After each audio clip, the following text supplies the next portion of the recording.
In this chapter, we'll find that Sartre identifies three dimensions of the body, which we'll be discussing in this video. One, the body as being for itself. Two, the other's body as it is for me. And three, my body as it is for others. The body is the contingent form which is taken up by the necessity of my contingency. Sartre begins by acknowledging how even recent scientific theories have questioned the supposed ideal of an absolute objectivity, instead recognizing the observer's integral role in determining scientific phenomena. This change, prompted by recent scientific developments like Heisenberg's uncertainty principle and the theory of relativity, highlights the fundamental relationship between myself and the world. It challenges the traditional notion of detached scientific objectivity, favoring instead an observer who actively participates in reality's manifestation. This engaged knowledge, and along with Sartre's concept of holological space, which was mentioned in the previous chapter and is understood as a space defined by my subjective relationship to my environment rather than the objective coordinates of my physical position, this all leads us toward a concept of facticity. Facticity refers to the concrete dimensions of my existence as both a limitation and a condition of possibility for my freedom. It entails both necessity and contingency, and the body expresses these two features of our facticity in embodying our subjective engagement with the objective world. Necessity is twofold. First, the body is essential for itself to engage and surpass the world. Second, the body serves as an obstacle that must be overcome to express my possibilities. The body is also contingent in the specific characteristics it embodies, which define how one experiences and interacts with the world, such as perhaps having a particular disability, being a particular nationality, religion, race, what have you. These characteristics influence how objects and social realities are perceived and interacted with, thereby shaping one's holological space, the space of paths and possibilities. So we can now appreciate the quote I began this section with. The body is the contingent form which is taken up by the necessity of my contingency. To say the body is necessarily contingent is to say that for me to be a for itself, to be a consciousness acting in the world, it is necessary that I am acting through a body. But to have a body necessarily entails that there is a particularity to it, that it's always situated within a context that shapes it and from which a point of view can be had on the world. And it is necessary that my acts of transcendence are emerging from and overcoming that fundamental contingency, such that those things that supposedly define me, my disability, my nationality, etc., are not in fact my essence, and that my freedom is always a negation of what I am for my possibilities. As such, the body here, as Sartre is talking about it, is not the in itself in the for itself, but rather is nothing other than the for itself. But the for itself only insofar as it has surpassed itself in the in itself. And as such, as we've talked about previously, it's the for itself that is haunted by this original contingency of the in itself. Discussing my body in this context is not to regard it as an object. While my body can be considered an object, this perspective isn't my primary relationship with it. We should not view the body as merely the tool of consciousness, nor as my subjectivity being separate from the objects it perceives and interacts with. Sartre uses sensation to highlight the inseparable connection between subjectivity and objectivity in his approach to the body. Our senses have a unique feature. They can't be objects themselves. Although we perceive the world through our senses, such as seeing the color green or feeling the texture of marble, we cannot directly perceive or understand these senses in themselves. You can't see the act of seeing or feel the act of touching. However, sensations should not be classified as purely subjective experiences either, as they are intimately connected with objective reality. This connection is evident in the relationship between physical stimuli, such as temperature, and the subjective perception of warmth and cold. As such, those senses are unknowable in themselves. We come to understand them through the objects they reveal to us, emphasizing the external object-oriented nature of sensory experiences. For this reason, Sartre claims that sensation is a hybrid notion between the subjective and the objective. And this analysis can be extended to the body as a whole. When observing others, we perceive their bodies as tools achieving a goal. However, viewing our own body in the same way can lead to a mistaken perception of the body as a tool under our control. Instead, the body should be seen as the self actualizing its potential through the use of objects. I do not apprehend my hand in the act of writing, but only the pen which is writing. This means that I use my pen in order to form letters, but not my hand in order to hold the pen. I am not in relation to my hand in the same utilizing attitude as I am in relation to the pen. I am my hand. At the same time, the body is no mere passive recipient to the objects it's interacting with, but a participant interacting with the world. Like senses, which I come to know through the objects they perceive, I discover my body in action through the tools I employ and through which I extend my own body, such as with the use of a cane or a telescope. Consequently, the body is both inherently us and something unveiled through the world interactions that we have.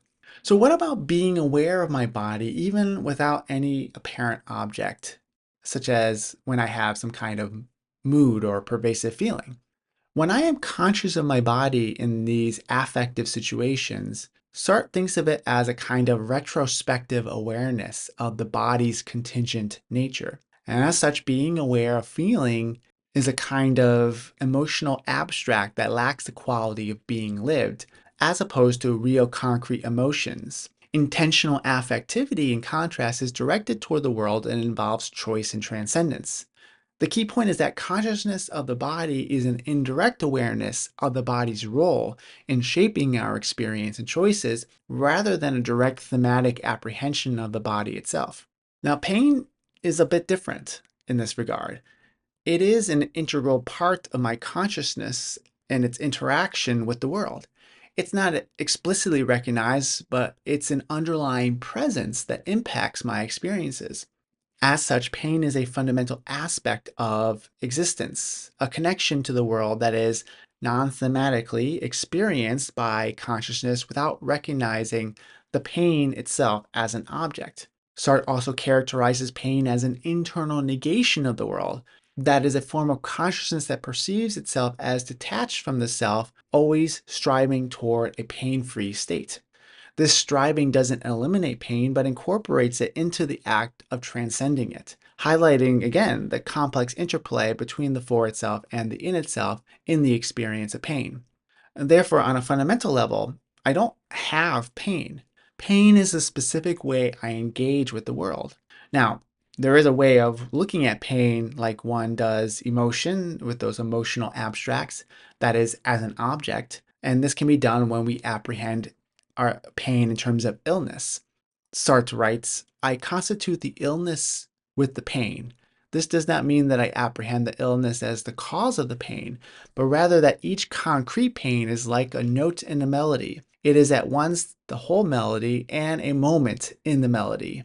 Across each pain, I apprehend the entire illness. And yet it transcends them all, for it is the synthetic totality of all the pains. Yet in this quote, Sartre goes on to say how even illness is unlike most other objects that I encounter. In the first place, it is something purely lived. The result is that the illness is transcendent but without distance. This description of illness as transcendent but without distance makes it distinct from other experiences. It lacks the constancy of spatial temporal objects and is often perceived as having a will of its own.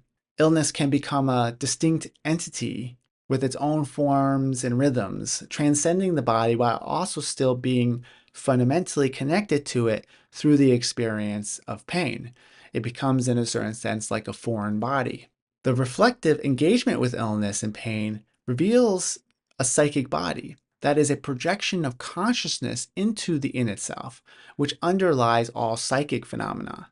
This psychic body, while not spatial in the traditional sense, provides a sort of implicit space that supports the duration of psychic experiences, influencing how these experiences are organized and perceived. It is also, according to Sartre, the basis for the concept of the unconscious. It's unclear whether this psychic body is what Husserl would mean by the lived body, Leib, which is opposed to corpor, the body as an object, or if perhaps Sartre is attempting what some other philosophers will do following Sartre's distinction, which is overcome that Leib corpor distinction by replacing it with some kind of synthetic totality of the subjective and objective dimensions of my body. And it will be very interesting when we get to Merleau-Ponty, whose emphasis on the body will become central in his entire philosophy. The other's body is therefore the other himself as a transcendence instrument. For those who watched my videos on Husserl's Cartesian meditations, let me recall how the primary way we become acquainted with others is through their bodies, by which, through empathy, we infer their consciousness. Sartre's view here is quite different. According to him, the body is not the primary means of encountering the other. Instead, as we saw in the previous video, the relationship with the other is internal and involves recognizing the other as someone for whom I exist as an object. And thus, shame is actually the primary way we encounter the other rather than externally in terms of a body. As such, the appearance of the other's body is a secondary encounter, appearing as an object that can be observed and utilized, experienced as a contingent presence in my world, a presence that is surpassed toward my own possibilities. And this is what Sartre means by the phrase transcendence transcended. I first encounter the other in their self-transcendence, whereby they seek to actualize their possibilities, which I experience in myself through shame and finding myself to be an object for them. I, in turn, transcend this transcendence by reasserting my own attempt to actualize my possibilities, which entails the other becoming an object for me. However, like when we reflected on illness, this body of the other that I encounter is unlike other objects. Most objects I encounter not in terms of their particularity and contingency, but as being an instance of a more general form. The hammer's use value for me is not in its color or brand, but in its essential nature to hammer. But when I encounter the body of the other, it's not first as a body in general, containing secondary features of lesser importance. Rather, it is these so-called secondary features, or what Aristotle calls accidents as opposed to properties, that are of primary importance to me. I do not encounter a body, but this body, or your body. In other words, I encounter the necessary contingency of the other. As Sartre writes, face, sense, organs, presence. All that is nothing but the contingent form of the other's necessity to exist himself as belonging to a race, a class, environment, etc., insofar as this contingent form is surpassed by a transcendence which does not have to exist it. And so what we have here when we encounter the contingency of the other, their particularity, it is not only the fact that it is a particularity that makes it unique and stands out from the general idea of a body, but it's also that necessary contingency which I encounter of the other that the other is seeking to transcend. And I encounter the other's attempt at self-transcendence of their contingency in my own experience of being turned into an object for them, by which I experience in shame.